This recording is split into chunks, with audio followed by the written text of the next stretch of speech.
And when we have an inhibition of the abdominal wall, what happened was the diaphragm clamps down. Why? We've just lost a postural support system.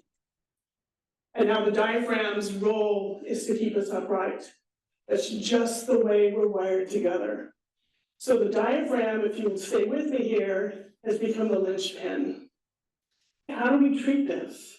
I want them to come in when they have gas so that we can work on activities to teach them to actually bring that abdominal wall in a little bit and start working on that 360 diaphragm type of movement. These are not the people I want doing belly breathing.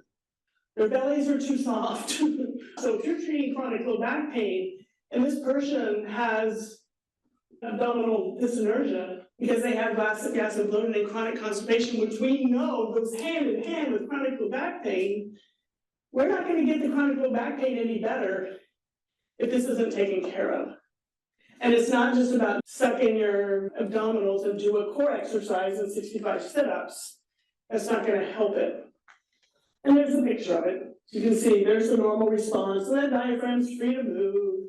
And here's the abnormal response, and that diaphragm comes down. It's almost kind of like the diaphragm knows to migrate backwards to work or hold on to the spine. It's like the extensor muscles of the back. They try to take over when the multifidi goes out or gets inhibited, and all they do is compress. They're designed for long axial lengthening for flexion and pulling us up for extension. The same with the long abdominal system. It's designed for pulling us over when we're on the ground, or that kind of thing. It's designed for flexion of the trunk against gravity. They're not designed to hold that segmental movement of the vertebrae and that type of control.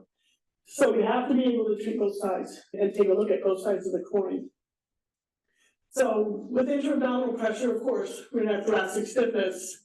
We're gonna have sleep dysfunctions. We're gonna have probably more of a forward head posture because we're really trying to work against the load that shouldn't be there. When we have constipation, that raises the intra-abdominal pressure.